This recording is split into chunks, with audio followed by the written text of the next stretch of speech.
At 2:47 in the morning, on a mountain in the Atacama Desert, a graduate student named Priya Nandan was sitting in a control room lit by nothing but monitor glow, watching a telescope she did not own point itself at a patch of sky she had not chosen, doing a job that, on any other night, would have been almost embarrassingly boring. She was working the overnight shift on the Meridian Sky Survey, a wide-field telescope built to do one thing over and over, forever: photograph the entire visible sky every few nights, compare each new photograph to the last one, and flag anything that moved. Asteroids move, comets move, satellites move. 99.9% of what the pipeline flags is one of those three things, cleared automatically before a human ever sees it, filed, forgotten. Priya's job that night was to review the small residue the automatic system could not classify. There were, on a typical night, 4 or 5 of these. That night, there was one. It was a single point of light that had appeared in 3 consecutive exposures, in almost exactly the same place, dimming by a small but measurable amount each time, and then it was gone. Not moved out of frame, gone. No trailing motion, no orbit the software could fit, nothing in any catalog going back to the survey's first light in 2019 that matched its position. She did what you are supposed to do with an anomaly like that. She flagged it, wrote it up, and forgot about it, because that is what you do with your 4th cup of coffee at 3 in the morning when you have a thesis due in April. She had no reason to think about it again. 6 weeks later, an astronomer at a different observatory on a different continent, looking at a different patch of sky for a completely unrelated reason, flagged something with the same signature. And then a third. We are going to come back to Priya Nandan and what she found, because by the end of this video, I am going to show you something that should not be possible. I am going to show you a description of that exact signature, that exact pattern of appearance and dimming and disappearance, written down on a clay tablet by a Sumerian priest almost 5,000 years before telescopes existed.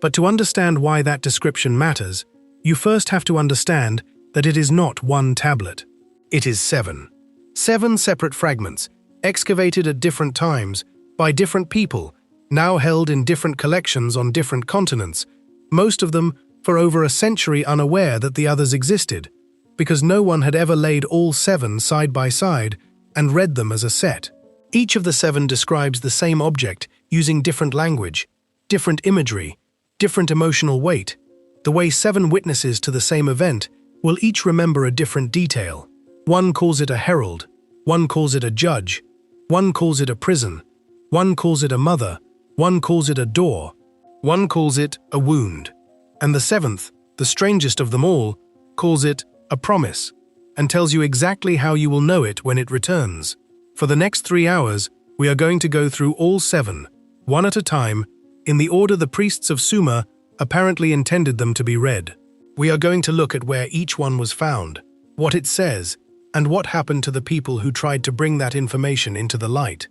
And at the end, we are going to put the 7th tablet's description next to what Priya Nandan and 2 other astronomers found in the sky in the space of 6 weeks,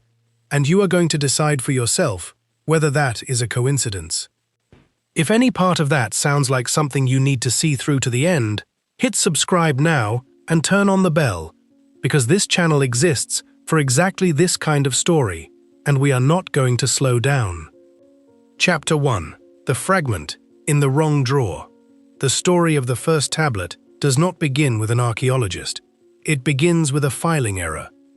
In 1931, a British-run excavation was working the mound of Tel Abu Shahrain, the site the Sumerians themselves had called Eridu, the city their own texts named as the oldest city on Earth, the place where, according to the Sumerian king list, kingship first descended from heaven before the flood came and swept it all away. Eridu was not a glamorous dig by the standards of the day. Nineveh had already given the world the flood tablets.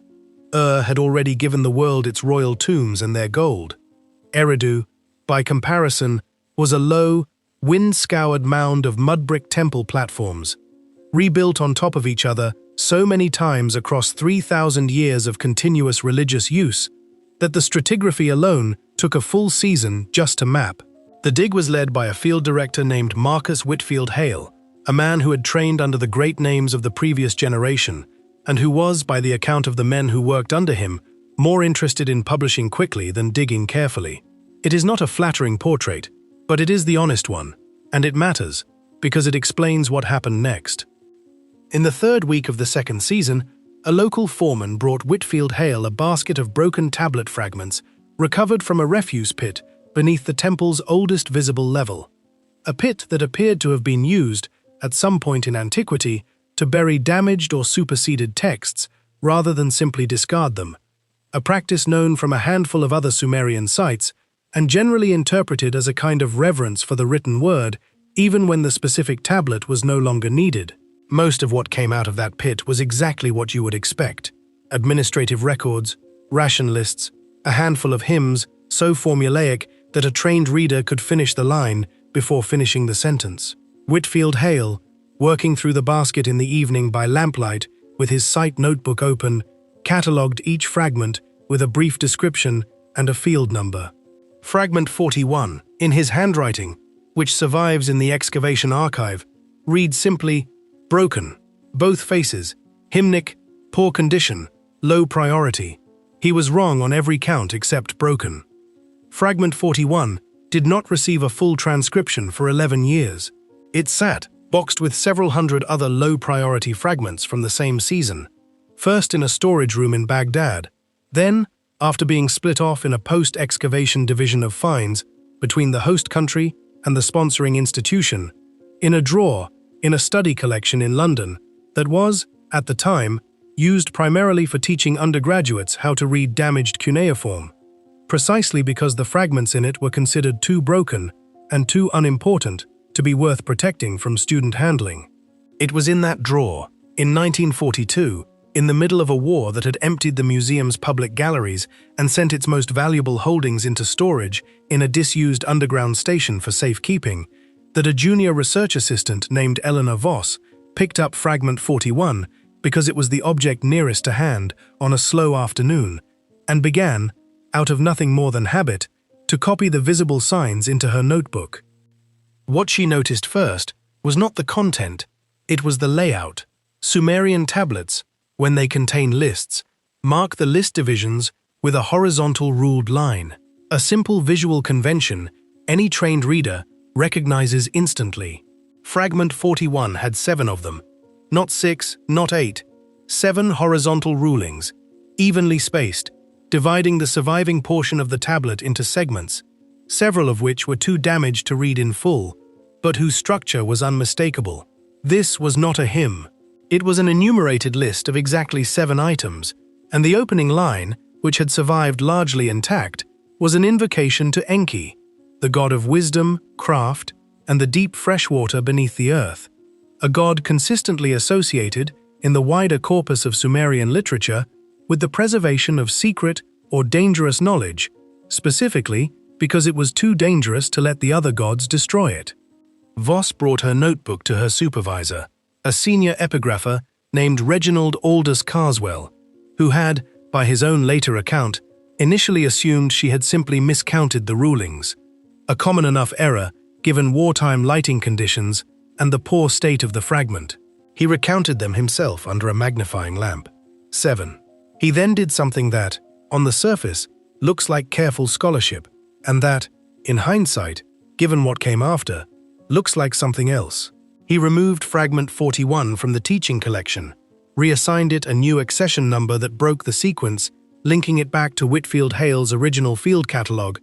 and placed it in a restricted study room accessible only with departmental permission. In his own notes, which were not published in his lifetime and which surfaced only decades later in a departmental archive during an unrelated cataloging review, he wrote a single line that has since become, among the small community of researchers who track this material, something close to a piece of scripture in its own right.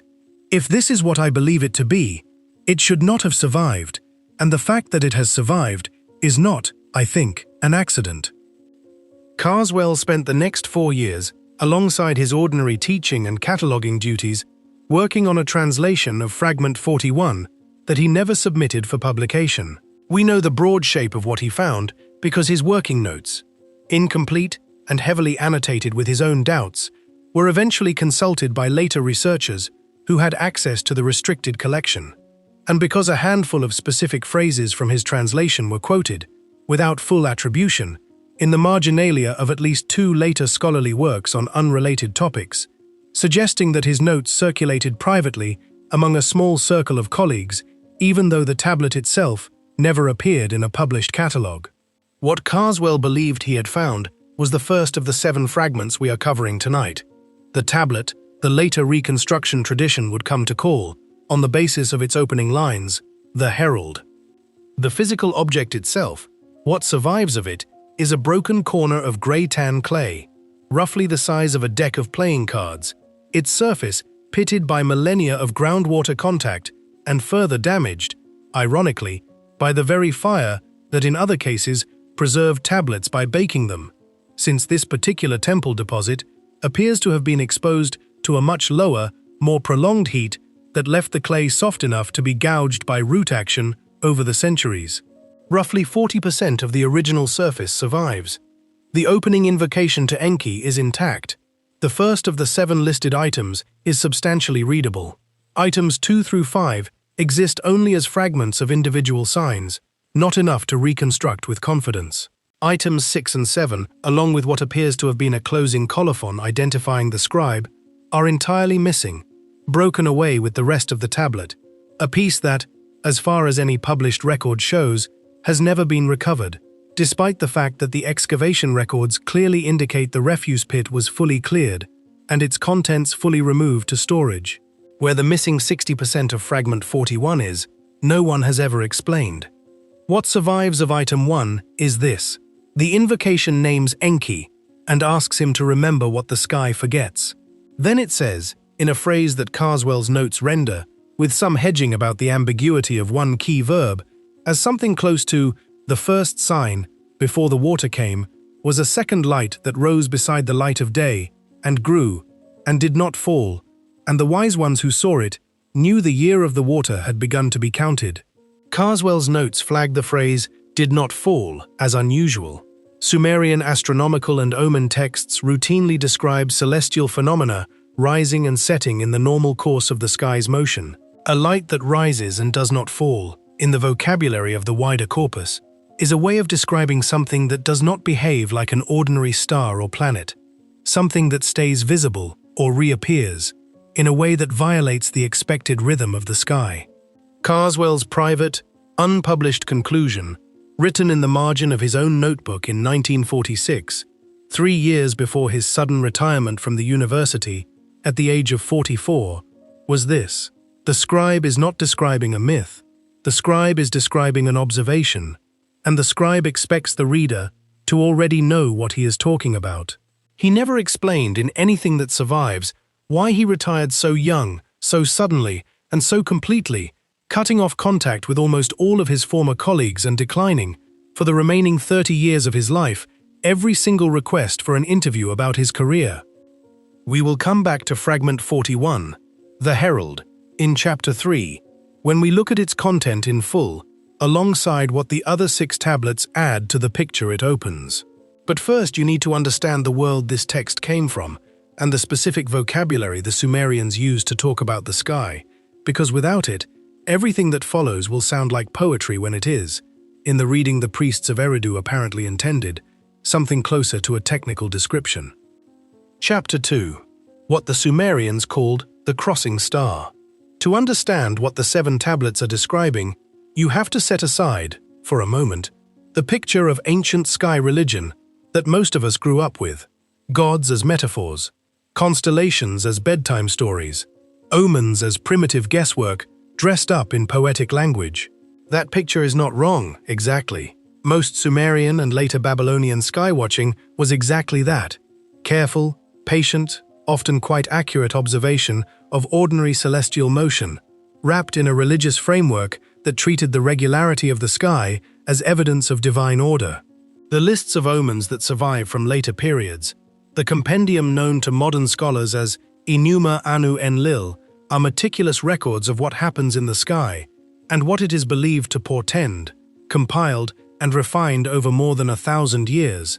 And the overwhelming majority of what they describe is exactly what you would expect. The phases of the moon, the movements of the 5 planets visible to the naked eye, eclipses, the heliacal risings of bright stars that marked the agricultural calendar. This is real, careful, largely accurate observational astronomy, and it is the deep background against which the 7 tablets have to be read, because it establishes something important. The priests of Sumer and their successors were not naive. They watched the sky constantly, recorded what they saw with real precision, and they had, by the time these later omen compendia were compiled, a working catalogue of what normal looked like,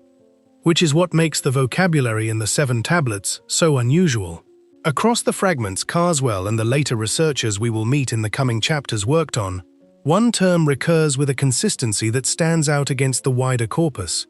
A compound written with the signs MUL, meaning star or celestial body, and SAG, Dad Dib,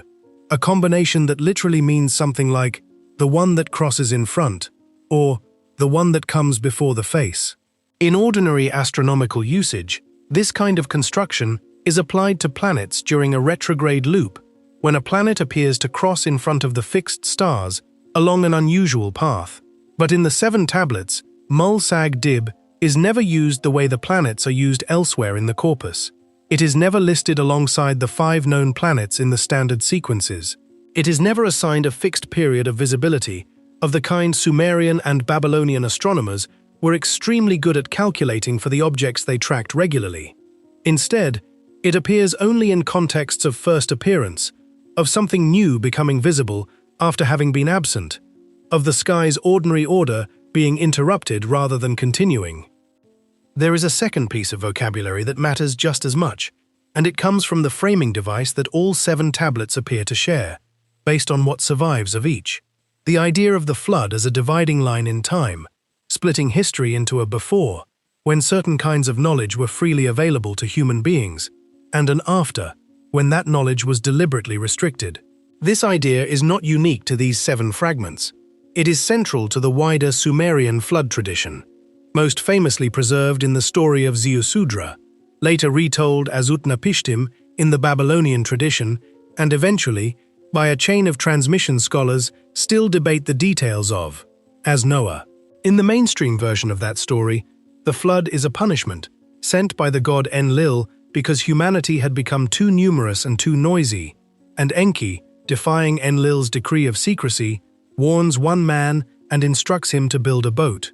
What is distinctive about the 7 tablets we are covering tonight is what they claim happened after the water receded. Rather than simply restoring the world to its previous state, the tablets describe a negotiated settlement among the gods, in which certain categories of knowledge, previously available to ordinary people, were deliberately walled off, hidden, or, in the language several of the fragments use, taken back into the deep, a phrase directly echoing Enki's own domain as god of the subterranean freshwater ocean,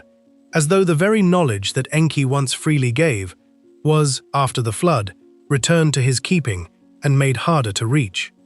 It is against this backdrop that the 7 tablets place the Mul Tablis Gade, Dib, the crossing star, the second sun, not as one omen among many in the ordinary sky, but as the central image standing at the boundary between the before and the after,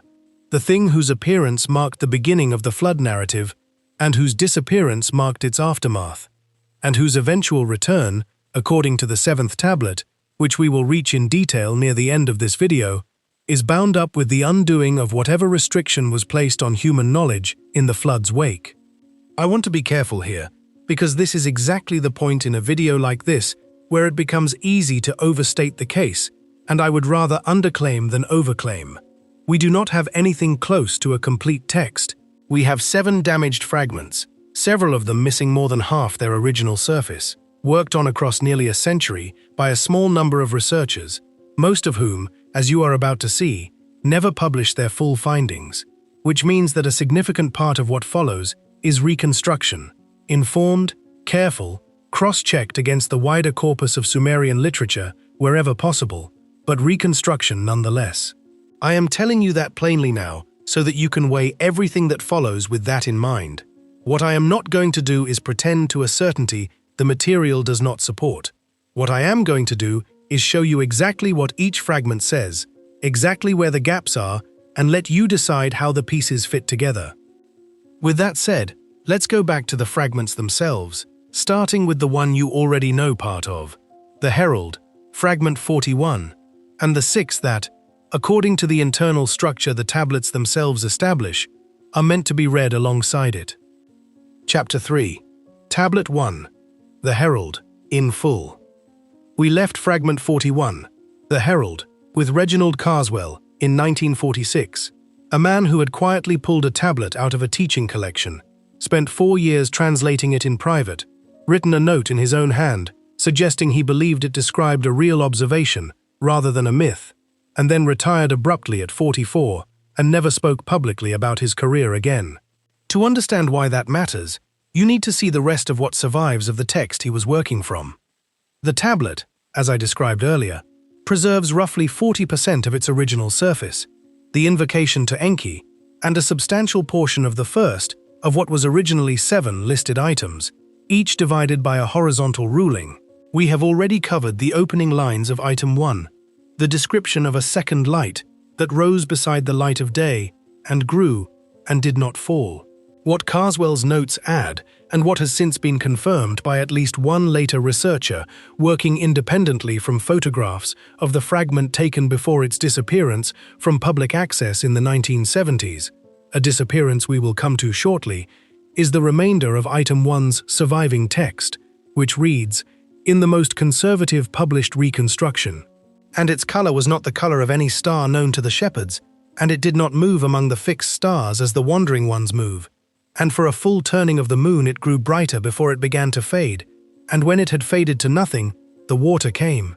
Set that description next to what we opened this video with. A point of light that appears, holds roughly the same position across multiple observations, rather than moving like a planet or comet, changes brightness measurably between each observation, and then disappears. I am not asking you to accept that these are the same event, separated by 5,000 years. I am asking you to notice that the description in a badly damaged, largely unpublished Sumerian fragment matches, in its structural details, the exact profile that modern automated sky surveys are specifically built to flag as anomalous, because it does not fit the motion profile of any known category of object. That is either an extraordinary coincidence, or it is evidence that whoever wrote fragment 41 was describing something they had actually watched happen in the sky, using the only vocabulary available to a Bronze Age scribe: brightness, color, and the presence or absence of motion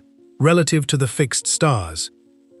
Item 1 ends there, in the text that survives. Items 2 through 5 are represented only by scattered signs, a fragment of the word for counting or reckoning, part of a verb that likely relates to concealment or hiding, and a badly damaged sign that Carswell tentatively read as the beginning of the word for priest or priesthood, suggesting that at least one of the missing items may have described who was permitted to retain knowledge of the crossing star after the flood, rather than describing the star itself. This is speculative, and I want to flag it clearly as speculative because it rests on a handful of surviving cuneiform wedges rather than complete words. Item 6 and Item 7, along with the closing colophon that would have named the scribe and the temple where the tablet was written, are entirely gone, broken away in antiquity, or, as the missing 60% of the tablet's excavation history suggests, removed sometime after Whitfield Hale's original 1931 field catalogue entry and before the tablet's rediscovery by Eleanor Voss in 1942. Here is what we know about what happened to fragment 41 after Carswell's 1949 retirement. The tablet remained in the restricted study collection under Carswell's reassigned accession number for another 26 years, accessible to researchers who requested it by that number, though the requests appear to have been rare. Departmental sign-out records, which survive in fragmentary form, list only 4 researchers accessing it between 1949 and 1975, none of whom, as far as any published record shows, produced a translation of their own. In 1975, During a broader reorganization of the study collection's storage, Fragment 41 was flagged in an internal inventory as location unresolved, a designation that, in museum practice, typically means an object has been misplaced during a move rather than lost or stolen. And that is usually corrected within a matter of months as the reorganization is completed and objects are reshelved. Fragment 41's location has never been resolved. It does not appear in the museum's current published catalogue. It does not appear in any subsequent inventory. The accession number Carswell assigned it in 1943 has, according to a researcher who filed a formal inquiry in 2011 and whose correspondence is the source for this detail, since been reused for an unrelated object, a common enough practice with numbers that have sat vacant for decades, but one that makes tracing the original tablet through the number alone impossible. What we have of the Herald, then, is this: roughly 40% of a badly damaged tablet, translated privately by a scholar who never published his work and abruptly ended his career, photographed at least once before the tablet vanished from a museum's restricted collection sometime around 1975, and reconstructed since then from Carswell's surviving notes, the one set of photographs, and cross-checks against the wider Sumerian corpus. It is not, on its own, proof of anything. It is the first thread. Let's pick up the second. Chapter 4, Tablet 2, The Judge. The second of the 7 tablets was not found in an excavation at all. It surfaced, in the record we can reconstruct, in 1961, in the private collection of a Beirut-based antiquities dealer named Youssef Haddad, who had inherited a substantial holding of cuneiform material from his father's estate, material whose original excavation provenance, like a great deal of material that moved through the Middle Eastern antiquities trade in the mid-20th century, is effectively unrecoverable. We do not know what site the tablet, the later reconstruction tradition calls the Judge, came from. We know only that Haddad, in 1961, invited a visiting French Assyriologist named Colette Fournier Deschamps to examine several pieces from his collection during a research trip to Beirut, and that Fournier Deschamps, in a letter to a colleague in Paris that survives in her personal papers, now held in a university archive that permits limited scholarly access, described one tablet in the group as the strangest thing I have read in 15 years of this work. The tablet itself is smaller and better preserved than the Herald, roughly the size of a modern smartphone, with both faces substantially legible, though the final several lines on the reverse are lost to a break along the tablet's lower edge. Its structure differs from Fragment 41 in an important way. Rather than a list divided by horizontal rulings, it reads as a single continuous passage, framed not as an enumeration, but as a description of a specific ritual practice, one performed, the text says, by a particular category of priest at a temple whose name is given but whose location has not been securely identified with any known archaeological site, leading some researchers to argue it may refer to a temple destroyed or built over so completely that no trace of it survives, and leading others, more skeptically, to argue it may be a literary or symbolic name rather than a real place at all. What the tablet describes, according to Fournier Deschamps' translation, which she circulated privately among a small number of colleagues but, like Carswell before her, never submitted for full academic publication,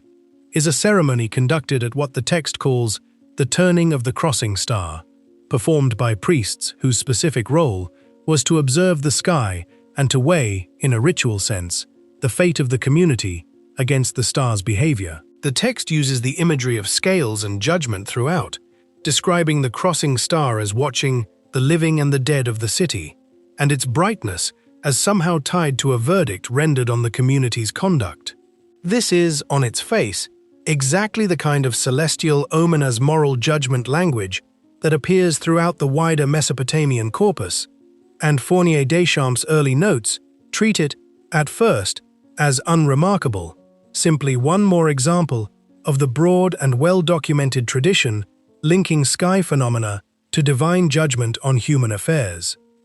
What changed her assessment, according to the same letter, was a specific technical detail buried in the ritual instructions. The text specifies that the ceremony is to be performed when the star's light has been counted for the 7th time and found to have grown thin, and that the priests are then to record, using a specific and unusual verb, fournier deschamps, rendered as something close to compare against the count of before, the degree to which the star's brightness on this seventh observation differs from its brightness on the first. In other words, the ritual is not simply reacting to the star's appearance. It is instructing priests to track its brightness across multiple observations, compare each measurement to a running record, and treat a specific pattern of dimming, occurring on a specific numbered observation, as ritually significant. That is not the language of a single dramatic omen. That is the language of a measurement protocol, applied to a phenomenon the temple apparently expected to reappear multiple times, in a way that could be tracked and compared against a baseline. Fournier Deschamps' letter goes on to note that she asked Haddad whether he had any other material from the same source, and that Haddad told her he believed he did, but that it had been separated from the rest of the collection years earlier and sold individually to a buyer whose identity he either did not know or declined to share. She never located that additional material. In 1967, during the political instability that preceded and accompanied the regional conflict of that year, Haddad's collection was, according to a brief note in her later correspondence, dispersed, a word she does not further explain, and contact between Fournier Deschamps and Haddad appears to have ended entirely at that point. The tablet itself, the Judge, passed at some point in the following decade into a private collection in Switzerland, where it remains, according to the most recent reference to it that researchers in this area have been able to locate, a 1988 auction catalogue entry that lists it under a generic description as cuneiform fragment. Ritual text, provenance unknown, with no indication that the cataloguer was aware of Fournier Deschamps' earlier work on the piece, and with no image included in the catalogue, only a text description. We do not know where the Judge is today. We have Fournier Deschamps' translation, her letter, and nothing else. Chapter 5. Tablet 3. The Prison. The third tablet is, in a sense, the odd one out among the seven, because unlike the others, it has never disappeared, was never privately held, was never quietly removed from a public collection. It sits, catalogued and photographed, in a major public museum's online collection database, accessible to anyone with an internet connection, filed under a generic accession description that gives no indication of the content researchers in this specific area believe it contains, because the museum's own published catalogue entry, written by a staff cataloguer decades ago with no specialist knowledge of this particular thread of material, describes it simply as mythological text, fragmentary, subject uncertain. The tablet was excavated in the 1930s at the site of Ur, during the extensive and well-documented excavations that produced most of what the general public associates with Sumerian archaeology: the royal tombs, the gold headdresses, the great ziggurat. It came out of a much less glamorous context, a domestic quarter, some distance from the royal cemetery, in a house whose owner appears, on the basis of other objects found alongside it, to have been a moderately prosperous scribe or minor temple official rather than anyone of particular importance, which is itself worth noting, because it suggests that whatever this text was, it was not necessarily restricted to the highest levels of the priesthood, at least not by the time this particular copy was made. The text describes the crossing star not as a herald of catastrophe, and not as an object of ritual measurement, but using a strikingly different and more concrete image: a prison, a bounded and hidden space, into which something has been placed and sealed, guarded, so that it cannot return before its appointed time. The specific language, in the most widely cited reconstruction, produced in the early 1990s by a research team working openly and publishing conventionally, unlike the earlier researchers we have discussed, describes the crossing star as the house with no door, where the ones who remember are kept apart from the ones who forget until the count is finished and the door is opened from within. This is, on the surface, the most overtly mythological and least astronomically literal of the fragments covered so far, and the research team that produced the standard published translation treats it accordingly, situating it within the broader Mesopotamian tradition of the underworld as a bounded, guarded space, a tradition richly documented elsewhere in Sumerian literature. Their published interpretation, which is the mainstream academic position on this specific tablet, and which I want to represent fairly here, is that the text is best read as a literary elaboration on themes of confinement and eventual release that have nothing necessarily to do with any specific celestial object, and that the crossing star imagery, where it appears elsewhere in the corpus, may simply be poetic vocabulary, borrowed for a different purpose here. That is a reasonable, careful, mainstream reading, and I want to be honest with you that it is the reading most specialists in this field would give you if you asked them about this tablet in isolation. What that reading does not account for, and what the researchers working on the 7-tablet reconstruction argue, is the reason it should be read differently, is the specific phrase, "until the count is finished," which uses the same unusual counting vocabulary that appears in the ritual instructions on the judge. The tablet Fournier Deschamps examined in Beirut, a connection that the team who published the standard translation of this tablet in the 1990s had no way to notice, because Fournier Deschamps' work on the judge was never formally published and was not part of the accessible scholarly record at the time. It is only when you read the prison alongside the judge, tracking the same specific counting language across 2 texts, that no conventional catalogue links together, that the phrase, "the ones who remember are kept apart from the ones who forget," starts to look less like generic underworld imagery and more like a description of the exact selective restriction of knowledge theme that runs through the whole 7-tablet tradition. A division, after the flood, between those who retained certain knowledge and those from whom it was withheld, imagined here as a physical separation, a house with no door. Chapter 6. Tablet 4. The Mother. The 4th tablet brings us to the most recent chapter in this story, and to the researcher whose work forms the direct bridge between the older, scattered material we have covered so far and the modern reconstruction project that eventually pulled all 7 fragments into a single framework for the first time. In 1988, a doctoral candidate at a university in the American Midwest, working under a dissertation advisor who had, decades earlier, been a junior colleague of Reginald Carswell during a brief period of academic exchange in the 1950s, was given access, as part of a broader dissertation project on Sumerian creation narratives, to a small collection of unpublished tablet photographs that had been passed down through a chain of retired faculty members, photographs that had never been formally accessioned into any institutional archive, and existed, essentially, as a private paper trail maintained by a handful of specialists who had worked on related material across 3 generations. Her name was Diane Okafor-Bell, and among the photographs she was given to catalogue for her dissertation appendix was a set of images labelled, in her advisor's handwriting, simply E. Voss Material, 1943, Uncertain Provenance, a label that, as Okafor-Bell would later realize, referred to the same Eleanor Voss who had first noticed the 7 rulings on Fragment 41 in 1942.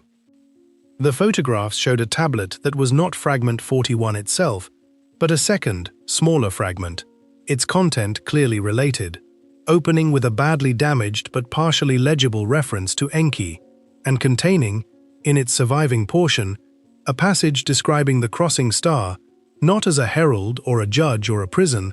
but using maternal and generative imagery. The star described as the one whose light quickened the first blood, a phrase Okafor-Bell's dissertation, in a footnote that represents, as far as researchers in this area have been able to determine, the first time any part of this 7-tablet tradition appeared in a formally published academic work, however briefly and however cautiously hedged, describes as an unusual and difficult association between a celestial phenomenon and human origins that does not correspond to any standard Sumerian creation narrative known to me, and which I am unable, given the fragmentary state of the material and its unclear provenance, to interpret with confidence. That footnote, buried on page 214 of a dissertation that was never published as a book and exists today primarily as a single-bound copy in her university's library and a scanned copy in a doctoral dissertation database, is the closest thing this entire 7-tablet tradition has to an official academic acknowledgement that any of this material exists. Okafor-Bell did not pursue the thread further in her subsequent career. In an interview conducted years later by an independent researcher who tracked her down specifically to ask about the footnote, an interview whose transcript circulates among the small community following this material. She is quoted as saying that she had intended to follow up on the fragment after completing her degree, that she had written to the university that supposedly held the Voss material, seeking to formally examine the physical tablet, and that she received a reply stating that no such object could be located in their collection under any accession number matching the photograph labels, and that when she asked her dissertation advisor, who had provided her the photographs in the first place, for any further information about where they had originally come from, he told her, in what she describes as an unusually clipped and final tone, that he did not think it would be productive to pursue that particular line of inquiry any further, and the conversation was not raised again before his death several years later. What survives, then, of the fourth tablet, the one the later reconstruction tradition calls the Mother, is a set of photographs of unclear provenance, a single cautious academic footnote, and a second-hand account, given years after the fact, of a dead end that was apparently reached deliberately. The physical tablet itself, if it still exists, has never been relocated by anyone associated with this research thread. It is worth pausing here, at the end of Chapter 6, to notice the shape of the pattern across the 4 tablets covered so far. A fragment quietly pulled from a teaching collection and later reported lost. A private collection dispersed amid regional upheaval, with the tablet's current location unknown. A tablet hiding in plain sight, in a public museum, its content unrecognized, because the specialists who could connect it to the others never had the chance to see them side by side. And now a 4th tablet, known only through photographs whose original source has become untraceable, and a research trail that ends with a senior academic actively discouraging a junior colleague from pursuing it further. I am not going to tell you what conclusion to draw from that pattern. I laid it out for you exactly as it survives in the record, and we still have 3 more tablets to go, including the 7th, the one that tells you how to recognize the crossing star when it returns, and the one that, as I promised you at the start of this video, we are going to set directly against what Priya Nandan and 2 other astronomers found in the sky in the space of 6 weeks. That is where we are headed, but that is also as far as we are going tonight in this draft. If this pacing and depth are what you are looking for, say the word, and I will continue straight on into Tablet 5, the door, Tablet 6, the wound, and the rest of the outline through to the close. Chapter 7, Tablet 5, the door. The 5th tablet comes from Nippur, the religious capital of ancient Sumer, a site so thoroughly excavated across more than a century of intermittent digging that it is sometimes said, only half in jest, among the archaeologists who have worked there, that Nippur has produced more cuneiform tablets than the rest of the ancient Near East combined, and that somewhere in the tens of thousands of fragments still sitting unread in storage boxes on 2 continents, there is almost certainly more of this material than anyone has yet found. It was during the 1957 season of a joint Scandinavian-American expedition, working a residential quarter some distance from the temple precinct that had absorbed most of the previous decade's attention, that a young field epigrapher named Solveig Ars, in only her 2nd season of fieldwork, was assigned the unglamorous job of sorting through a mixed lot of tablets recovered from a collapsed storeroom, most of them administrative texts of the kind that make up the overwhelming bulk of any Mesopotamian archive, loan records, temple ration disbursements, a scattering of school exercises where a student had practiced the same sign 40 times down the length of the tablet. Ayas's field notebook, portions of which were later consulted by researchers working on the wider 7-tablet tradition, records that she nearly set the 5th tablet aside without a second look, because its opening lines, at first glance, resembled the kind of formulaic temple hymn she had already catalogued a dozen times that week. What stopped her, by her own later account, given in a short interview conducted decades afterward for an academic retrospective on the expedition's 50th anniversary, was a single recurring sign combination she did not immediately recognize.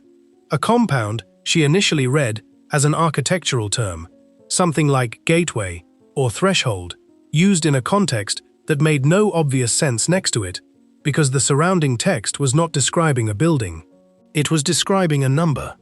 The tablet, once cleaned and more fully examined back at the expedition's fieldhouse, turned out to be one of the better preserved fragments in the entire seven-tablet tradition.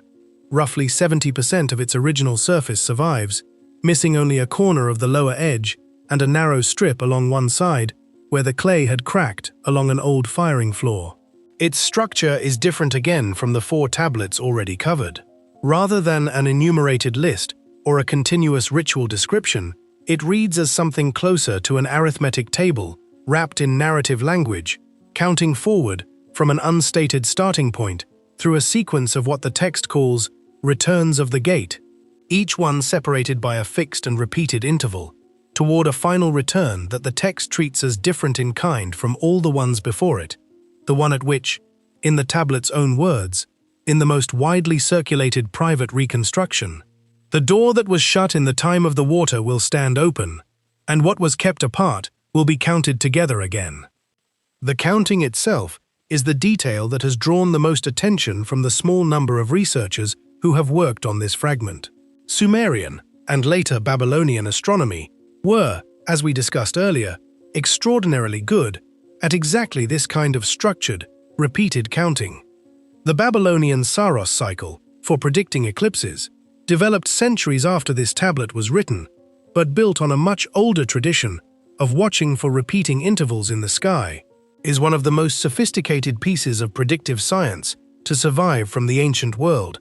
and it depends entirely on the same basic method the 5th tablet appears to be applying to something else. Watch an event, note how long until it recurs, watch it recur, confirm the interval, and use that confirmed interval to predict how long until the next one. What the 5th tablet is counting toward is never stated in numerical form in the surviving text, because the specific number, if it was ever written down at all, rather than reserved for oral transmission among initiated priests, would have appeared in the missing lower corner. What survives is the structure of the counting, not its answer. It is worth pausing on how real astronomy handles exactly this kind of problem, because it is the fairest and most grounded parallel available, and it is one I want to draw carefully rather than overstate. Long-period cycles are a completely ordinary feature of celestial mechanics. Halley's Comet returns roughly every 76 years, a period that was not calculated from a single observation, but pieced together across multiple historical sightings, separated by generations, in a process not unlike what the 5th tablet appears to be describing. An object seen, its interval estimated, the estimate refined over successive returns until the prediction holds. More recently, astronomers studying distant trans-Neptunian objects like Sedna, whose orbit takes somewhere in the range of 11,000 years to complete,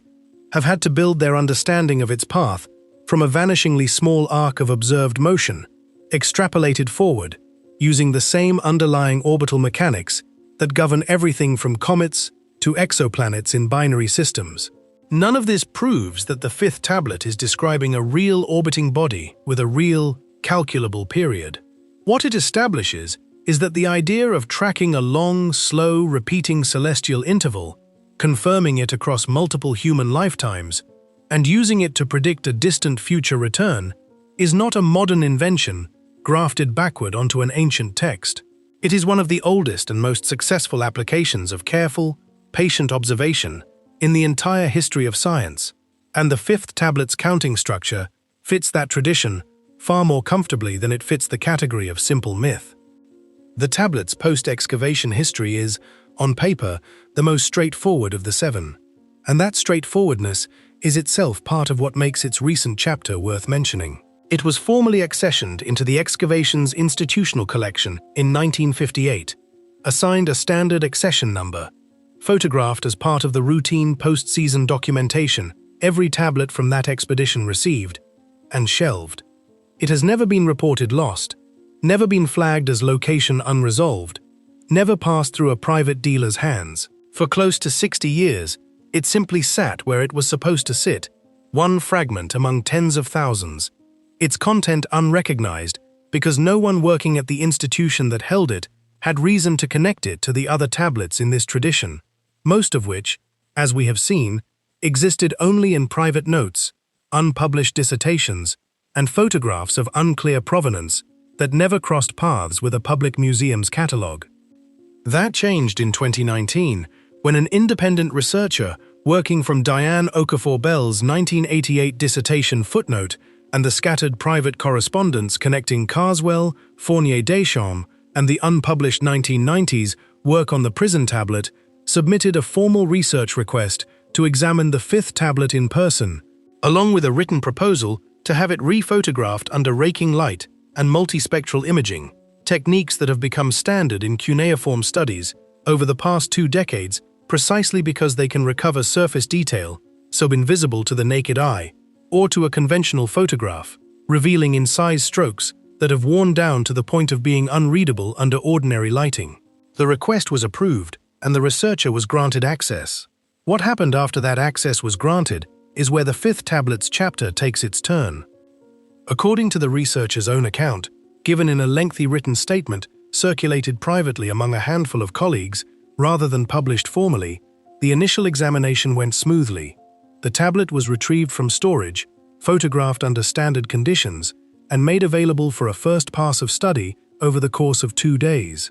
On the third day, when the researcher returned to request the promised multispectral imaging session, they were informed by the curator overseeing the collection that the imaging equipment was temporarily unavailable due to a scheduling conflict, and that the request would need to be resubmitted through a different internal process. The researcher resubmitted the request. 6 months later, having received no response, they wrote again and was told, this time by a different staff member, that the tablet had been placed under an internal conservation review following a routine condition assessment, and that no further research access could be granted until the review concluded, a process the institution declined to give a timeline for. When the researcher, a year after their initial visit, asked directly whether the review had anything to do with the specific content of the tablet or its connection to the wider material they had described in their original research proposal, the curator, in a brief email that the researcher has since shared with a small number of colleagues, but which has not been published in full, wrote only that the institution did not comment on the reasoning behind individual conservation decisions, and that the researcher's continued inquiries were, in the curator's words, not an effective use of either of our time.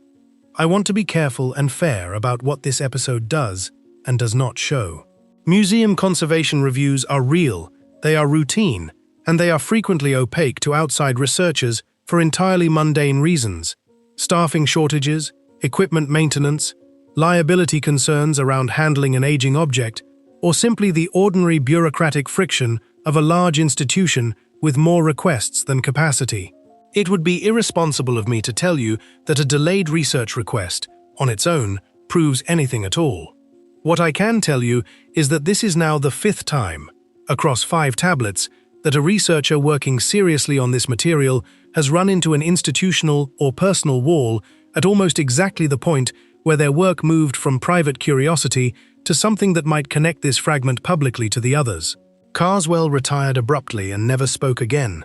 Fournier-Deschamps' contact with her only source went silent amid regional upheaval. The scholars who published on the prison tablet in the 1990s never learned of the judge at all and had no reason to look. Okafor-Bell was told, by the one person who could have told her more, that pursuing the thread further would not be productive.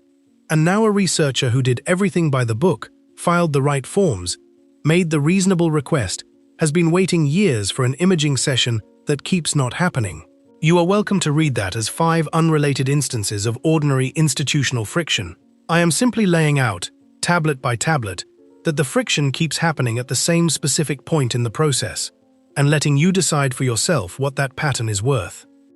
There is one more detail from Solvegas's own later life worth including here, not because it proves anything on its own, but because it belongs in the record alongside everything else. In the same retrospective interview where she described noticing the unfamiliar gateway sign in 1957, conducted when she was well into her 80s, she was asked, almost as an afterthought, whether she had ever gone back to look at the tablet again after that first season. She said she had, twice, once in the 1970s and once in the early 1990s, both times simply out of what she called an itch I never quite scratched, and that on the second of those 2 visits, she had asked a younger colleague, informally, whether anyone had ever worked out what the counting in the text was actually counting toward. The colleague, by her account, laughed and said that as far as he knew, Nobody had ever asked the question seriously enough to try, which she found, in her own words, a strange thing to realize about a text I had been thinking about,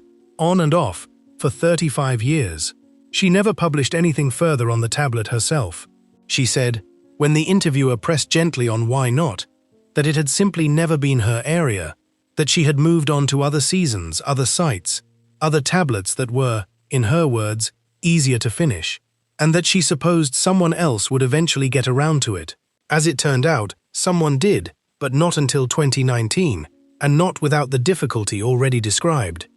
Chapter 8. Tablet 6. The Wound. The sixth tablet is the most physically damaged of all 7, and its damage is, unusually, not something that happened in antiquity. It happened in the 20th century, in transit, and the circumstances surrounding that damage are murkier than almost anything else in this story. Not because the record is silent, but because the record contradicts itself in ways that no one associated with this research thread has ever been able to fully resolve. The tablet first surfaces in the documented record in 1969, in an inventory list drawn up as part of a routine transfer of a small teaching and study collection between 2 regional institutions, a transfer of the kind that happens constantly in the world of university and museum collections as departments reorganize, retire faculty, or consolidate holdings that no longer fit a shrinking program's research focus. The collection being transferred in this case had been assembled decades earlier, largely through purchase rather than excavation, from a mix of legitimate dealers and, as was common practice at the time, and is now understood very differently, sources whose documentation would not meet modern standards of provenance. Buried in that inventory list, item number 63, is a one-line description: tablet fragment, cuneiform, subject unidentified, poor condition, accompanied by a small black and white photograph, blurry even by the standards of the era, showing a roughly triangular fragment of dark grey clay with visible surface pitting. What happened between the inventory being drawn up at the sending institution and the collection's arrival at the receiving institution is where the record splits into 2 versions that cannot both be entirely true. The sending institution's shipping manifest, which survives in an archival folder consulted by a later researcher in the 2000s, lists item 63 as packed and dispatched in good order, consistent with its condition at the time of the inventory photograph. The receiving institution's intake log, dated a little over 3 weeks later, describes item 63 as arriving broken in transit, approximately half of original fragment lost, cause unknown, and includes a second photograph, this one showing a considerably smaller and more damaged piece of clay than the one in the earlier image, roughly consistent with the earlier photograph's surviving half, but unmistakably reduced. No incident report from the shipping carrier survives in either institution's archive, if one was ever filed at all, and neither institution's later correspondence, some of which was reviewed by a researcher working on this material in the early 2010s, offers any explanation for the discrepancy beyond a shared acknowledgement that packages from that era were sometimes damaged by rough handling, extremes of temperature, or simple age and fragility, none of which fully accounts for what looks, in the 2 surviving photographs set side by side, less like a crack widening under stress and more like a clean loss of material along a specific line. What survives of the 6th tablet, roughly a third of its original surface by the most careful estimate, is dominated by imagery unlike anything in the 5 tablets already covered. Not a herald, not a judge, not a prison or a mother or a countdown, but a description of the crossing star's appearance as an injury, a tearing, using a specific verb Sumerian texts elsewhere apply to torn cloth or broken pottery, applied here to the sky itself. The surviving lines, in the most careful reconstruction available, which was assembled piecemeal from the 2 institutions' archival photographs, by a researcher who has asked, in the material she has shared privately, not to be named in connection with this specific fragment, describe the crossing star's arrival as a moment when the sky was torn as cloth is torn, and fire fell where no fire had been sown, and the ground remembered what the sky had done to it. That last phrase, the ground remembered, is unusual enough in the wider Sumerian corpus that it has drawn specific attention from the handful of researchers who have looked closely at this fragment, because it suggests a physical consequence on the Earth's surface, not merely a frightening light in the sky. This is again a point where a grounded, real-world parallel is worth drawing carefully, because the underlying phenomenon it describes is entirely real, even if nothing here proves the tablet is describing a specific historical instance of it. The geological and historical record contains multiple confirmed examples of exactly the kind of sky-to-ground catastrophe this language evokes. The Tunguska event of 1908, in which an asteroid or comet fragment detonated in the atmosphere over a remote part of Siberia with enough force to flatten roughly 80 million trees across more than 2,000 square kilometers, remains the best documented example of an airburst event within recorded history, and it produced, among people who witnessed it from a distance, descriptions of the sky splitting open and fire falling that are strikingly similar in their basic shape to the language used in ancient sky catastrophe traditions across multiple cultures. Further back, the Chicxulub impact, the object believed to have ended the age of the non-avian dinosaurs 66 million years ago, left a geological signature so severe that it is legible in rock strata worldwide, a literal record of the ground remembering what the sky did to it, however metaphorical that phrase sounds when applied to a Bronze Age text. None of this means the sixth tablet is a folk memory of a specific historical impact event, and I want to be direct that any claim along those lines would be well outside what the fragmentary evidence can actually support. What it means is that the imagery in this tablet, however poetic it reads on the surface, is not describing an impossible category of event. It is describing, in the vocabulary available to a Bronze Age scribe, something the sky is genuinely capable of doing, and something that leaves exactly the kind of physical trace the tablet claims the ground retained. It is worth dwelling for a moment on just how unusual the shipping discrepancy actually is, measured against the ordinary hazards of moving fragile antiquities between institutions. Breakage in transit is common enough that most collections budget for a certain expected loss rate on any large shipment, and the typical failure mode is exactly what you would picture: a box dropped, a container crushed under the weight of others stacked on top of it, a temperature swing that stresses an already cracked piece of fired clay until it finally gives along an existing fault line. What the two surviving photographs of item 63 show is not that. The earlier image, blurry as it is, shows a roughly triangular fragment with a ragged, naturally broken edge running along its longest side, consistent with ancient damage the tablet had already sustained before it was ever excavated. The later image shows the same triangular outline along two of its three sides, but a third edge that reads, "To the two conservators who separately reviewed both photographs decades later, at the request of a researcher working on this material, as unusually straight for a clay fragment. More consistent, in the words of one of those conservators, given in a private consultation and not part of any formal published assessment, with a controlled separation along an existing internal flaw, than with the kind of irregular shattering ordinary rough handling produces. Neither conservator was willing to go further than that in an informal consultation, and I don't want to oversell a casual professional opinion offered outside any formal peer-reviewed process. But it is the kind of detail that, once you have heard it, is hard to entirely stop thinking about.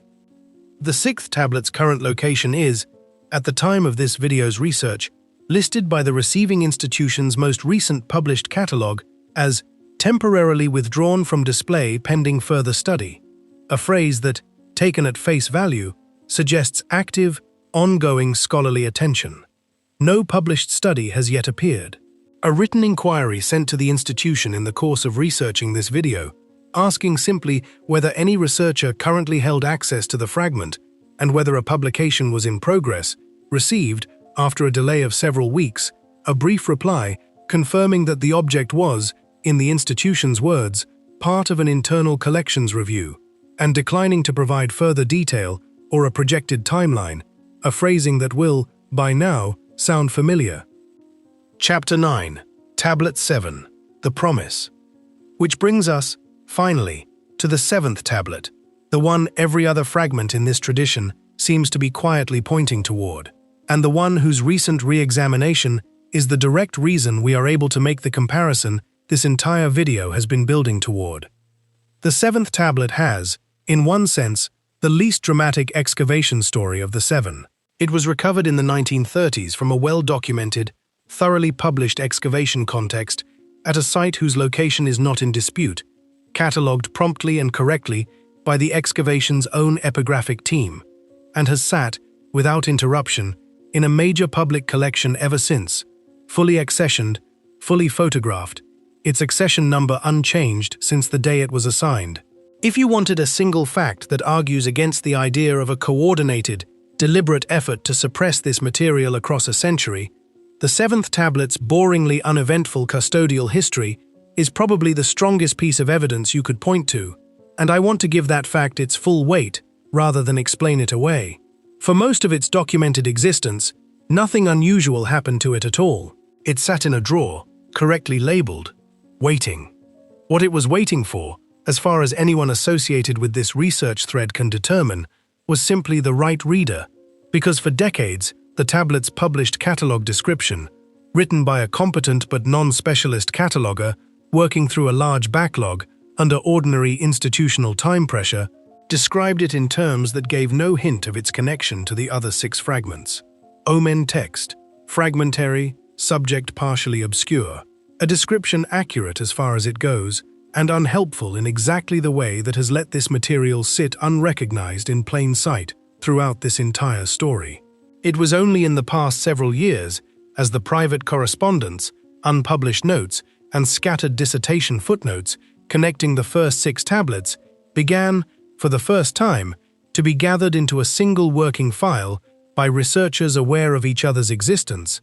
that anyone thought to run the 7th tablet's surviving text against the specific vocabulary, the counting language, the crossing star terminology, the flood and restriction framework that ties the first 6 together. When that comparison was finally made, in an unpublished working paper that has circulated privately among a small number of specialists, but has not yet gone through formal peer review, the match was, according to 2 independent readers of that draft, immediate and unmistakable.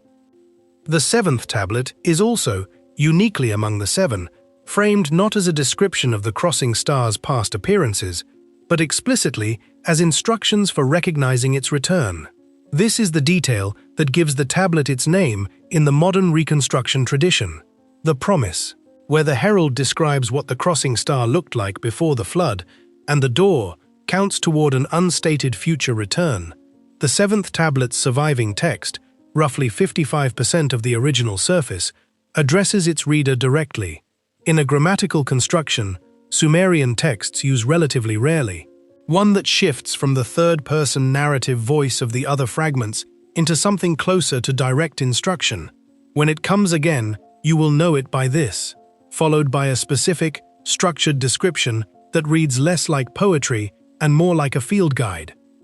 The description itself, in the most careful and heavily footnoted reconstruction currently circulating among the small community working on this material, a reconstruction that draws on higher-resolution multispectral imaging carried out over the past 3 years, specifically because the tablet's undisputed public custody made that kind of technical study straightforward to arrange, unlike every other fragment in this story, runs as follows. The returning light will appear, the text says, in the space between the fixed stars, where no wandering star has walked before, a phrase the researchers working on this draft interpret as describing an appearance outside the ecliptic band along which the 5 naked-eye planets move, a detail that would, if the interpretation holds, distinguish the crossing star sharply from ordinary planetary behavior in exactly the way the vocabulary discussion in Chapter 2 suggested it should. It will hold its position, the text continues, for the turning of 3 moons, neither rising in the east before the sun, nor setting in the west behind it, as a thing fixed and not a thing wandering, a description of an object that does not move against the background stars the way a planet or comet does, at least not within the observational precision available to the naked eye across roughly 3 lunar months. Its brightness, the text says, will grow as the moon grows, and it will not shine with the white light of the fixed stars, nor the wandering light of the 5, but with a light the color of embers banked but not dead, a description that the researchers working on the current reconstruction render, cautiously as describing a reddish or ember-toned coloration distinct from both the white light of typical stars and the somewhat yellower light of the 5 visible planets. And then, in the tablet's final surviving lines before the break that claims the rest of the text, it will fade, not swiftly as a thing that falls, but slowly, as a thing that is remembered less and less, until in the space of one more turning of the moon, it is gone, and the ones who counted will know the door has opened, and the water will not return. It is worth saying something about the 2 independent readers who reviewed the working paper connecting the 7th tablet's vocabulary to the other 6, because their caution is, in its own way, as important as the match itself. Neither reader was willing to be named in connection with this video, for reasons that, by this point in the story, probably don't need spelling out again, but both, according to the researcher who shared their comments privately, raised the same central methodological concern before agreeing that the connection was worth taking seriously. That any reconstruction drawing on 6 previously unpublished, privately circulated translations, several of them made decades apart by scholars working without knowledge of each other's material, carries a real risk of confirmation bias, in which a researcher primed to look for a specific pattern will tend to find it, whether or not it was genuinely there in the original text. This is a legitimate and important caution, and I don't want to wave it away. The response the working paper offers, and the reason both readers ultimately found the connection more persuasive than they expected to, is that the specific counting vocabulary, linking the judge and the prison, the 2 tablets whose independent translators never knew of each other's work, was identified and cross-referenced before either translator's notes were ever placed alongside the 7th tablet's text, meaning the pattern was not built backward from a desired conclusion. It was noticed first, in isolation, between 2 fragments with no connection to the promise at all, and only afterward did the 7th tablet's vocabulary turn out to match it as well. That sequencing, the researchers argue, is what separates a genuine textual pattern from an interpretive one imposed after the fact, though I want to be honest that this entire working paper remains unpublished and unreviewed by the wider field, and that the strongest and most careful reading of everything in this chapter treats the 7-tablet connection as a serious, evidence-based hypothesis rather than an established scholarly consensus. I am aware of exactly how that description reads next to the events described at the start of this video, and I am not going to pretend I don't see it. A point of light, appearing outside the normal path, the ancient skywatchers expected planets to follow, holding a fixed position against the background stars for a period of months, rather than moving through them, changing in brightness, in a slow, gradual way, rather than the sudden flare and fade of most known transient phenomena, colored differently from an ordinary star, and then fading out gradually, rather than simply setting. That is not a vague, all-purpose omen description that could be stretched to fit almost anything, the way a great deal of ancient astrological literature genuinely can be. And this is a distinction I think matters enormously, and that I don't want to blur past. It is a specific, structured, falsifiable set of observational criteria, several thousand years old, describing exactly the profile that a modern automated sky survey is built to flag as anomalous, precisely because it does not fit any known category of object. We are not going to pretend that is a small thing to set next to what happened in the Atacama Desert and 2 other observatories over the course of 6 weeks. But before we make that comparison directly, I want to walk you through exactly what those 3 observations actually were, in the same careful, hedged, here is what we know and here is what we don't language this entire video has tried to use for the ancient material, because the modern half of this story deserves exactly the same discipline, and because overstating what 3 astronomers actually found would undermine everything we have built so carefully across the last 6 tablets. Chapter 10. The Astronomers. Let's go back to the beginning. Priya Nandan, 26 years old, in the 2nd year of a doctoral program built around exactly the kind of survey astronomy that makes this story possible in the first place. Wide-field telescopes that photograph enormous stretches of sky repeatedly, comparing each new image against a deep archive of previous images, and flagging anything that has changed. This is, today, how the overwhelming majority of new asteroids, comets, and transient astronomical events are discovered. It is not a small or fringe method. Surveys built on exactly this principle have, over the past 2 decades, fundamentally reshaped our catalogue of the solar system's smaller bodies, and the same basic pipeline, adapted for different distances and different kinds of events, is how astronomers now discover everything from nearby supernovae to gravitational microlensing events to interstellar objects passing briefly through our solar system, of which 2 confirmed examples have been documented in the past decade. The overnight shift Priya was working the night this story opened is not a dramatic or unusual job. It is, by design, supposed to be boring, because a well-functioning automated pipeline should be catching almost everything, leaving a human reviewer very little to actually do. What she found that night, and what the automated pipeline correctly flagged as something it could not classify, was a point source appearing in 3 consecutive exposures taken over the course of roughly 2 hours, in very close to the same position relative to the background stars, showing a small, measurable decrease in brightness between each exposure, and then absent from the 4th exposure taken later that same night. This is, to be clear about the scale of what we are talking about, a genuinely unusual but not unprecedented kind of anomaly for a survey like this to catch. The overwhelming majority of such flagged anomalies turn out, on further investigation, to be instrumental artifacts. A cosmic ray strike on the detector, a satellite glint, a reflection internal to the telescope's own optics, or, in a smaller number of cases, a genuine but mundane transient event, like a variable star briefly brightening, or an asteroid whose motion was too slow to register clearly across the time baseline of the observations. Priya's own write-up of the anomaly, filed through the ordinary internal reporting system surveys of this kind, used to flag candidates for follow-up, treated it exactly this cautiously, describing it as possible instrumental artifact or genuine transient, insufficient baseline for classification, recommend flag for cross-survey comparison if repeated.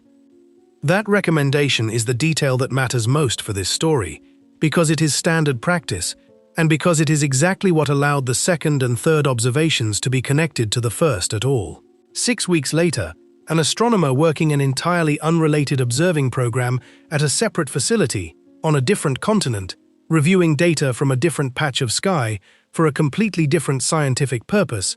flagged a signal with the same basic signature, a point source, stable in position across a short observing window, dimming measurably between exposures, then gone. Because both surveys feed their unclassified anomalies into a shared cross-survey comparison database, a genuinely useful and increasingly common piece of infrastructure in modern observational astronomy, specifically designed to catch exactly this kind of rare, repeated pattern that no single survey would have enough data to recognize on its own. The 2nd astronomer's software flagged the structural similarity to Priya's earlier report, automatically, well before either astronomer had any reason to think about the other's work. A 3rd independent observation, at a 3rd facility, followed within the same 6-week window, flagged by the same cross-survey system. Here is where I want to be as careful and as honest as I possibly can, because this is exactly the point in a video like this where it becomes tempting to round up. 3 flagged anomalies with a similar signature across 3 separate facilities in the space of 6 weeks is genuinely unusual, and it has, according to the limited public information available about the ongoing follow-up, prompted at least one dedicated observing proposal requesting time on a larger instrument, specifically to attempt a confirmed, higher precision 4th observation, without which the existing 3 data points remain exactly what they are, 3 suggestive but unconfirmed candidate detections, not a discovery, and not, on their own, evidence of a new astronomical object of any kind. This is how real astronomical discoveries actually work, and it is worth spelling out plainly, because the process is itself part of what makes a genuine finding credible, rather than a headline. A single unusual observation is essentially always treated as noise until it repeats. A 2nd observation, especially from an independent team using independent equipment,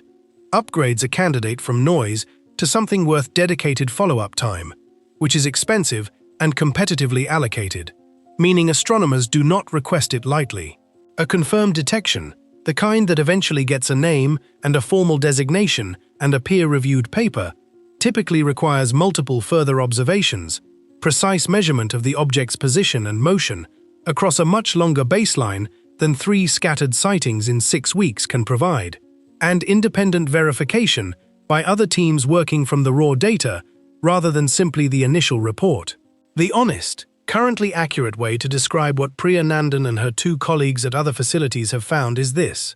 an unconfirmed, repeated anomaly signature, structurally consistent across 3 independent detections, that does not yet have enough data behind it to be classified as anything at all, and that professional astronomers, working through entirely ordinary channels, are now actively trying to observe a 4th time. It's worth spending a moment on what the requested 4th observation would actually need to show, because this is the detail that keeps the story honest and keeps it from tipping over into the kind of breathless, astronomers baffled framing that shows up so often in coverage of genuinely unexplained phenomena, usually to the detriment of the underlying science. A confirmed 4th detection, sufficient to move this from an unclassified anomaly to an object with a real designation, would need to establish, at minimum, a consistent position across all 4 observations, precise enough to rule out instrumental error at each individual facility, a brightness curve consistent across all 4 events rather than merely superficially similar, and, ideally, simultaneous or near-simultaneous observation by 2 facilities at once, which would rule out the possibility that each institution is independently catching an artifact specific to its own instrument, a mundane but very real risk given how much modern detector technology the 3 facilities involved actually share in common. None of the 3 existing observations meet that bar on their own, and none of the astronomers involved, as far as the limited public record shows, have claimed otherwise. The observing proposal requesting dedicated follow-up time is, by the standards of professional astronomy, a modest and carefully worded one, requesting a specific, narrow window during which the patch of sky, where the pattern was most recently seen, will be monitored continuously, rather than in the scattered, incidental way all 3 original detections were made, precisely so that if the pattern recurs, it will be caught with enough precision to actually answer the question, rather than simply adding a 4th ambiguous data point to the first 3. I want to sit with that phrase for a moment, structurally consistent across 3 independent detections, because when you set that phrase next to the 7th tablet's description, what lines up is not a vague resemblance, a point of light appearing away from the ecliptic band where planets are normally found, which is roughly consistent with all 3 of the modern detections having been made in patches of sky well outside the region survey astronomers routinely monitor for planetary and asteroid activity, precisely because that region is normally quiet, a stable position across the observing window, rather than the motion an asteroid or comet would show, a measurable dimming between successive observations rather than a sudden flare. These are the same 3 criteria the 7th tablet lays out, in the same order, using the only vocabulary a Bronze Age scribe had available: position relative to the fixed stars, motion or its absence, and a described pattern of fading. I am not telling you that Priya Nandan found the crossing star of the 7 tablets. I want to say that as plainly as I can, because I think it is the single most important sentence in this entire 3-hour video, and I would rather you remember this sentence than any of the eerier ones that came before it. What I am telling you is that a description written down almost 5,000 years ago by someone using a vocabulary built entirely around comparing a light's behavior to the fixed stars and the 5 known wandering ones, happens to match, criterion for criterion, the exact profile that a modern automated anomaly detection system is specifically engineered to flag as unclassifiable, because it does not fit any known category our own astronomy has a name for yet. Whether that is because the ancient scribes were describing a real, rare, recurring category of celestial event that modern instruments are only now sensitive enough to catch traces of, or because human beings, looking at an unpredictable sky with only their eyes to work with, independently arrived at the same small set of criteria for describing something strange that a machine, working from first principles millennia later, would also converge on, is a question this video cannot answer for you. And I don't think anyone honestly can. Not yet. Not with 3 unconfirmed data points and 7 damaged tablets. What I can tell you is which of those 2 explanations I would bet on being taken more seriously by the astronomers themselves, once a fourth observation, if it comes, gives them enough of a baseline to know what they are actually looking at. Chapter 11. The Pattern. Step back with me now, across all 7 tablets, and look at the shape of what keeps happening around this material, because I think the pattern is worth laying out explicitly, one more time, before we try to make sense of what it adds up to. The Herald, pulled quietly from a teaching collection by a scholar who spent 4 years translating it in private, never published a word of it, retired abruptly at 44, and never spoke publicly about his career again. The tablet itself vanished from a restricted museum collection sometime around 1975, flagged as location unresolved, never recovered. The Judge, never excavated at all, surfacing instead in a private Beirut collection, examined once by a visiting French scholar who called it the strangest thing she had read in 15 years, translated privately, never published, and lost entirely when the collection holding it was dispersed, amid regional upheaval in 1967, its current location, if it survives at all, unknown. The Prison, the one genuine exception, sitting in full public view in a major museum's own catalogue for decades, its content simply unrecognized because the team that published its standard translation in the 1990s had no way of knowing about the Judge's matching vocabulary, work that had never left Fournier Deschamps' private correspondence. The Mother, known only through a set of photographs of unclear provenance, passed hand to hand through 3 generations of specialists outside any formal institutional archive, surfacing publicly for the first and only time in a single cautious footnote on page 214 of a dissertation that was never published as a book, whose author was told, by the one senior colleague who might have known more, that pursuing the thread further would not be productive, and who let the matter drop. The Door, sitting in a public institution's collection without incident for 60 years, until a researcher's formal request for further imaging ran, over the course of years, into a scheduling conflict, then an unexplained internal review, then a curator's terse refusal to say more. The Wound, damaged in transit between 2 institutions under circumstances that 2 separate archival records describe in ways that cannot both be fully true. Its current status, temporarily withdrawn from display pending further study, with no study yet published and no timeline offered.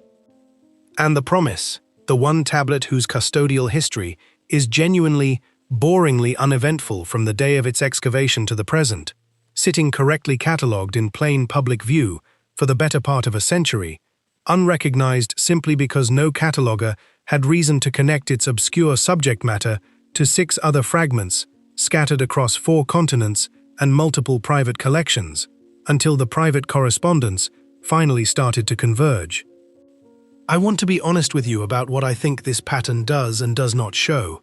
because I promised you at the start of this video that I would rather underclaim than overclaim, and I meant that. It does not show a single coordinated conspiracy, run by one organization across a century, deliberately suppressing a single body of ancient knowledge. I don't believe the evidence supports that reading, and I think anyone who tells you it does is oversimplifying a genuinely complicated historical record for the sake of a tidier story. What the pattern does show, I think, is something almost stranger, precisely because it is less tidy. 6 separate, uncoordinated instances across 6 different decades, 6 different countries, and 6 different individuals with no apparent connection to one another, in which a scholar working seriously and carefully on this specific body of material reached a point, usually right around the moment their work threatened to connect one fragment publicly to the others, at which they stopped. Not always dramatically. Sometimes it was simply a retirement, a silence, a private letter that never became a publication, a dissertation footnote that was never followed up, a research request that quietly stalled in an institution's internal processes. Fragmentary, difficult, poorly provenanced ancient texts genuinely do get lost, misfiled, and left untranslated for entirely mundane reasons all the time. This is a real and well-documented feature of the field, not a cover story invented for this video, and I do not want to pretend otherwise. But 6 for 6, on the exact set of tablets, that, once finally read together, describe the same object using the same specialized vocabulary and converge on the same flood and restriction framework, is either a coincidence built from 6 unrelated mundane accidents, or it is evidence that something about this specific material, once a researcher got close enough to see the whole shape of it, tended to make the work stop. I don't think the fragments themselves can settle which of those it is. I think only the 7th tablet's recent, uneventful, fully public re-examination, the one piece of this story that broke the pattern entirely, gives us any real reason for hope that the rest of it can still be recovered, studied and published properly, in the open, the way Solveig's own tablet, The Door, was supposed to be all along. Chapter 12. What the 7 tablets add up to. Put the 7 pieces down next to each other now, all at once, the way no single researcher across this entire century-long story ever actually had the chance to do until very recently. The herald tells you what the crossing star looked like the first time, a second light rising beside the sun, growing, refusing to set the way an ordinary star does, fading only after a full lunar month, and the flood arriving once it was gone. The judge tells you that the priests of at least one temple treated its return as a recurring event worth tracking, comparing each appearance's brightness against a running record, weighing the community's fate against what they measured. The prison reframes the whole phenomenon as confinement, a sealed, doorless house holding something apart until the count is finished. Using the identical counting vocabulary the judge applies to its measurements, a connection no one before this reconstruction effort had the material in hand to notice. The mother pushes the timeline backward, past the flood entirely, associating the crossing star's light with the origin of human life itself, however that specific claim is meant to be read, whether literally, ritually, or as a symbolic elevation of the object's importance beyond even a flood narrative. The door supplies the missing structural piece, a counted sequence of returns, building toward one final return different in kind from all the others, at which the sealed thing is finally opened. The wound supplies the cost, catastrophe, fire, a tearing of the sky, and a ground that remembers, physical consequence rather than pure omen. And the promise, the capstone, tells you how you will personally recognize the final return when it comes. A light off the ecliptic, fixed rather than wandering for the span of 3 lunar months, an ember-colored glow distinct from ordinary starlight, and a slow fade rather than a sudden setting. Read in isolation, each of these 7 fragments is a strange, damaged, difficult piece of Sumerian religious literature, the kind of thing a specialist might spend a career translating, and still reasonably conclude means nothing more than an elaborate poetic treatment of an already well-documented mythological theme: catastrophe, judgment, confinement, and eventual release, dressed in celestial imagery, borrowed for dramatic effect. Exactly the kind of reading the mainstream published translation of the prison tablet arrives at, entirely reasonably, when that tablet is all you have in front of you. Read together. In the order the tablets themselves seem to intend, something different comes into view. Not 7 unrelated myths that happen to share some vocabulary, but 7 pieces of a single continuous account, written down across what was very likely a span of centuries by scribes who may never have seen each other's work, each one contributing a different facet of the same claimed observation. In the same way that 7 witnesses to a single real event, questioned separately, might each remember a different detail, emphasize a different feeling, and use a different word for what they saw, while still, underneath all of that variation, describing the same thing. The question this video set out to answer is not whether ancient Sumerians could describe the sky with precision. We know they could. The later Babylonian eclipse tables prove that beyond any reasonable dispute, and I want that established fact to sit right alongside everything more speculative I've walked you through tonight, because it is the reason any of this is worth taking seriously in the first place, rather than dismissing as ancient alien-style pattern matching. The question is whether these specific 7 fragments, damaged, scattered, repeatedly lost, and rediscovered and lost again, across a century of very human accidents and very human silences, are describing something that actually happened, once, in the sky above Bronze Age Mesopotamia, and whether whatever that something was has, after 5,000 years, just barely begun to happen again, 3 times, in 6 weeks, in the unclassified anomaly logs of 3 telescopes that have no idea they are being asked this question at all. If you have made it this far, 3 hours in, through 7 tablets and 1 graduate student's overnight shift in the Atacama Desert, I want to say, honestly, that this is not a story with an ending I can hand you. I don't have a 4th observation. Nobody does. Not yet. I don't have the missing 60% of the herald, or the current location of the judge, or an explanation for what really happened to the wound, in transit between 2 institutions whose own paperwork disagrees with itself. What I have given you is everything that survives, exactly as it survives, with every gap left open rather than filled in, because I think the gaps are honestly part of the story, and I would rather you sit with the uncertainty than hand you a false sense of resolution just to close the video out cleanly. Here is what I keep coming back to. Priya Nandan flagged an anomaly at 2:47 in the morning because her job, on a night that was supposed to be boring, asked her to notice the one thing that didn't fit any known pattern and to write it down honestly rather than force it into a category it didn't belong in. That is, in the end, the same thing Eleanor Voss did in 1942, copying 7 horizontal rulings into a notebook out of nothing more than habit on a slow wartime afternoon. It's the same thing Colette Fournier Deschamps did, calling a stranger's tablet the strangest thing she'd read in 15 years, and writing that down in a private letter, rather than letting the feeling pass unrecorded. It's the same thing a Bronze Age scribe did, 5,000 years earlier, watching a light that did not behave like a star or a planet or a comet, and reaching for the only words available to describe something that did not fit. A herald, a judge, a prison, a mother, a door, a wound, a promise. 7 different words, 7 different scribes, maybe 7 different centuries, all circling the same unclassifiable thing, refusing to force it into a shape it didn't have.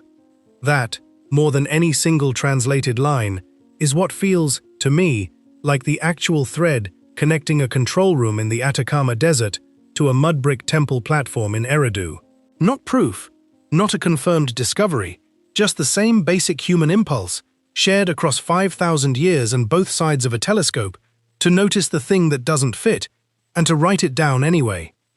If a 4th observation comes, if one of those 3 telescopes catches the same signal a 4th time and gives astronomers enough of a baseline to finally say what it actually is, we will be back here to tell you, in exactly the same careful, hedged, here is what we know and here is what we don't, language we've used all the way through this video, because that is the only honest way to tell a story like this one. And if the missing 60% of the herald, or the judge's current owner in some private Swiss collection, or the rest of what Diane Okafor Bell was quietly told not to pursue, ever surfaces, we will bring you that too, tablet by tablet, exactly as carefully as we brought you these 7. Until then, subscribe, turn on the bell, and keep watching the sky the way a graduate student on the overnight shift does. Not because you expect to find anything, but because someone has to be the one who notices when something doesn't fit, and writes it down anyway.